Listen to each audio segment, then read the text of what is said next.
Ixion optical compressor from Spaceman Effects.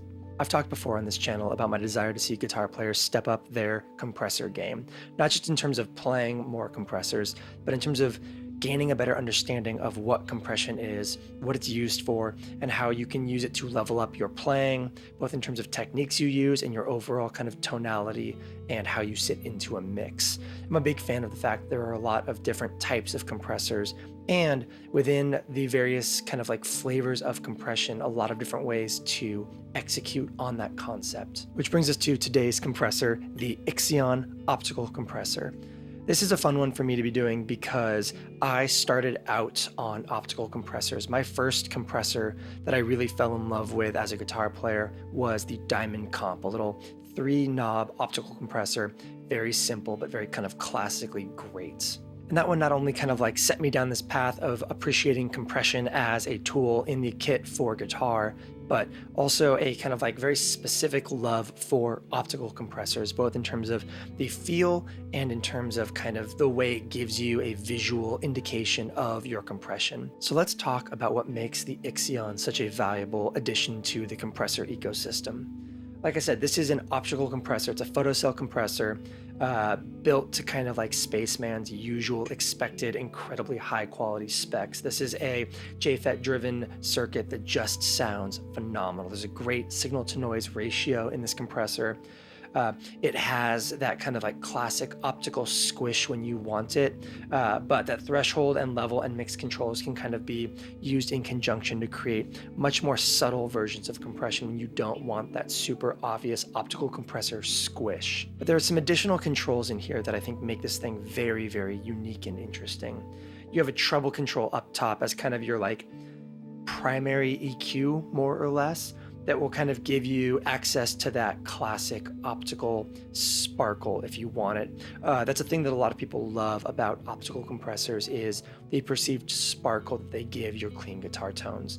And this allows you to kind of dial in as much or as little of that sparkle as you want, allowing this to be anywhere from an incredibly transparent compressor all the way through something that adds that shine when you're really digging in, especially on single coils. But conversely, you also have, and I think this is the secret weapon of this pedal, this contour knob down here, which is going to kind of help fine tune, or I guess contour to use the word on the pedal, your low end response inside of this compressor, how the compression affects your low end, how much low end gets kind of like pressed down out of your mix and how much of it is kind of like passed through the compressor, really giving you access to some really wide fat compressor tones or more focused, subtle and dynamic sounds. That second EQ voicing on this thing really does make this a very versatile bass compressor that I have found a lot of love for. I've actually been using this as a bass compressor on a lot of my recordings over the past month or so, and just kind of like not talking about it because this wasn't publicly available yet. But it's just been such a good compressor that I've just been using it anyways. It's a really, really versatile and robust bass compressor. You heard that kind of like fierce low end on that intro. There's a lot of bite and a lot of consistency and a lot of evenness in that bass part that I really, really liked. That was literally just the Ixion into the Origin Effects Bass Rig Super Vintage. That was it. It was just short scale bass, this guy, and a really good bass amp. And that's the magic of a really good compressor for bass. You can get all of that evenness without losing your dynamics. You can accentuate or dial back that pick attack as much as you need. And then with a contour control on something like this, you get access to as wide or as focused of a bass sound as you want. So when we get into our sound samples here in a second, we're going to take a look at both sides of that coin. We're going to take a look at all of the knobs and controls on this thing from the perspective of guitar, but then we're pretty quickly going to jump over and just run through that bass chain, that really simple bass, Ixion, and bass amp setup to kind of hear how you can do a lot of heavy lifting and a lot of pre-mixing tone shaping with just this compressor for your bass, which I think is a really, really wonderful tool. As always, let's go ahead and talk through our signal chain before we get started. I am playing my Josh Williams Stella for these sound samples, and the reason for that is I have a humbucker in the bridge and a P90 in the neck, and it's like a really warm, kind of mellow, darker sounding P90, which gives us a great opportunity to highlight both of those treble and contour controls for this compressor.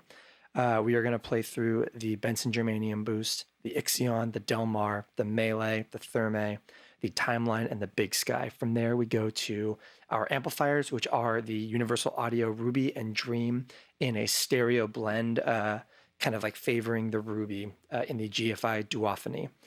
From there, we go to our DAW, which is Universal Audio Luna.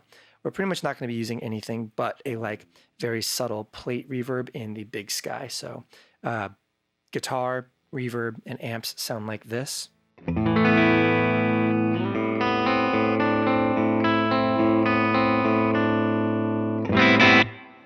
then the neck pickup.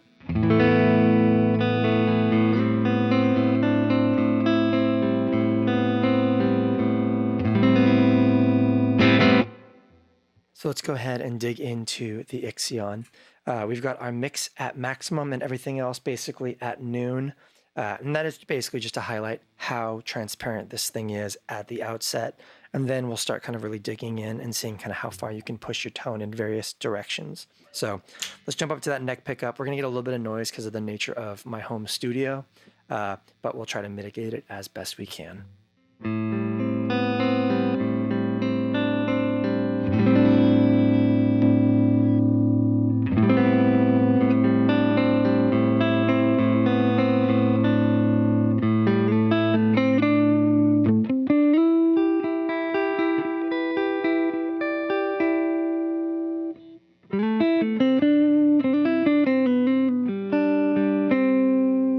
You can hear right away there's that very kind of like classic optical squish. And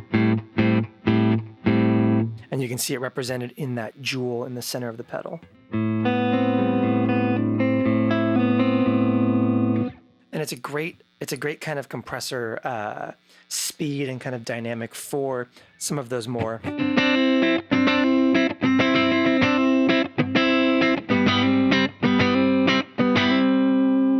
I really like it for that kind of like funkier.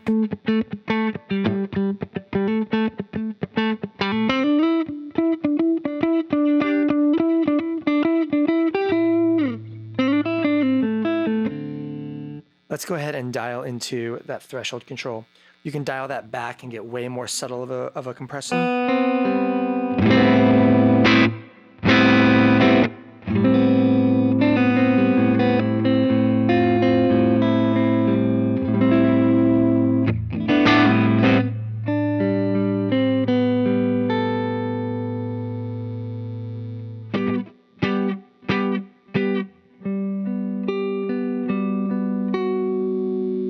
All the way through to like incredibly squishy.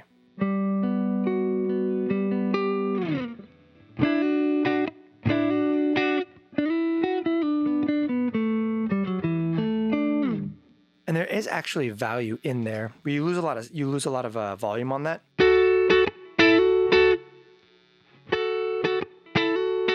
But you can make that up with your level control.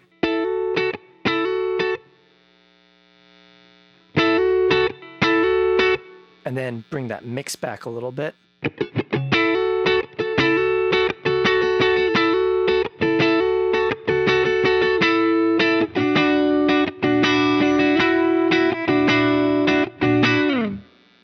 Which can be really cool if you want that super squawky, squashy.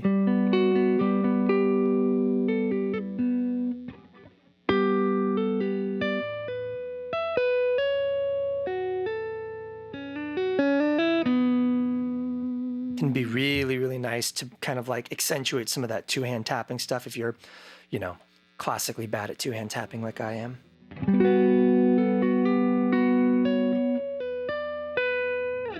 And that kind of stuff, yeah, it's very, very immediately useful. Let's accentuate that a little bit more. Let's add some sparkle and dial back that contour.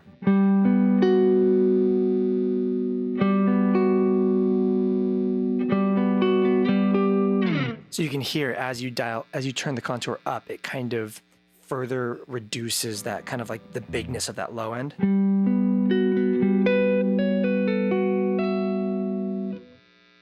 And again, for context, trying to do some of that like sloppy tapping without a compressor.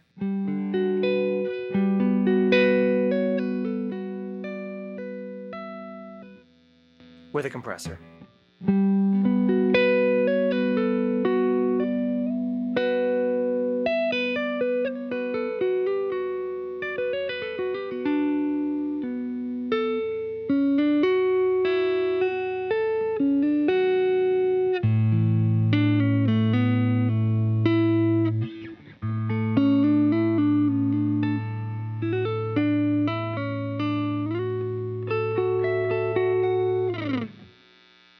And then you can kind of further really make all that stuff a lot more kind of gentle and less kind of like aggressive. Even just for like fine tuning that clean tone, like we were saying, like this is the beauty of an optical compressor, is with just the optical compressor as our kind of like gain staging, we can go from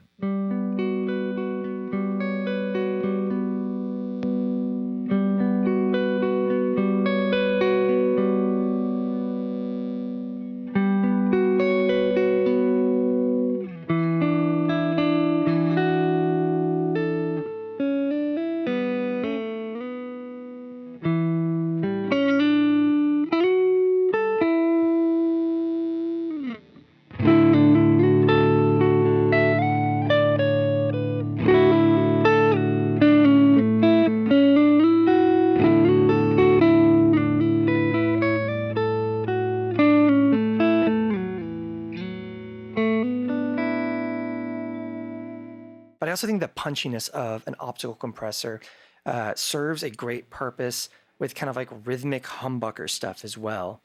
We can go ahead, bring some of that low end back in, reduce that overall amount of treble, and let's kind of go lower in the mix here, but bring that threshold back up. We're on humbuckers now, so we've got like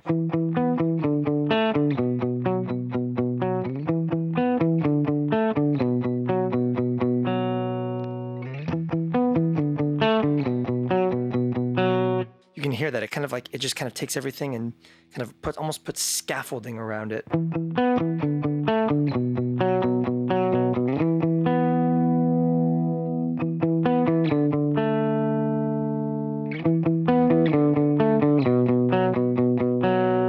Which can be incredibly useful for supporting like a big dotted eighth delay thing. So let's pull up a digital delay on the timeline. So that's a kind of that classic.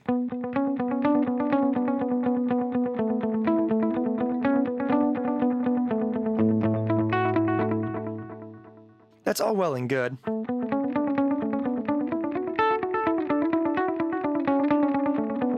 But with just a little bit of like good, solid, punchy compression,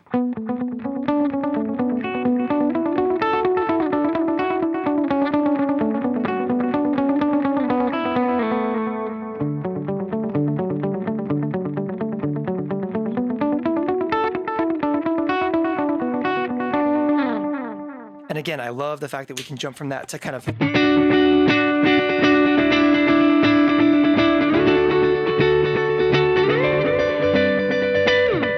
and keep that really like consistent dynamics and everything.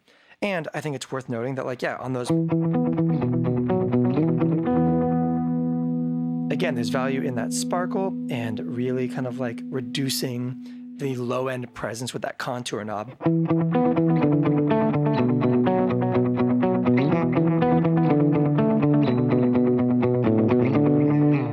But I want to pull attention away from this treble control and towards this contour, because in that neck position, it can do a lot of heavy lifting for either making chords just like low roar their way through things, or really kind of like great as a low end cleanup in a way that's very, very subtle, which is a great alternative to like cutting low end in the traditional sense.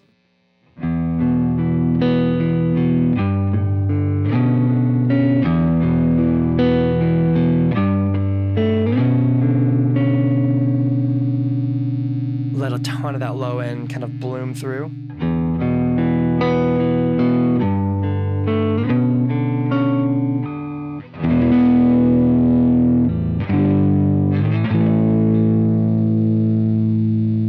Versus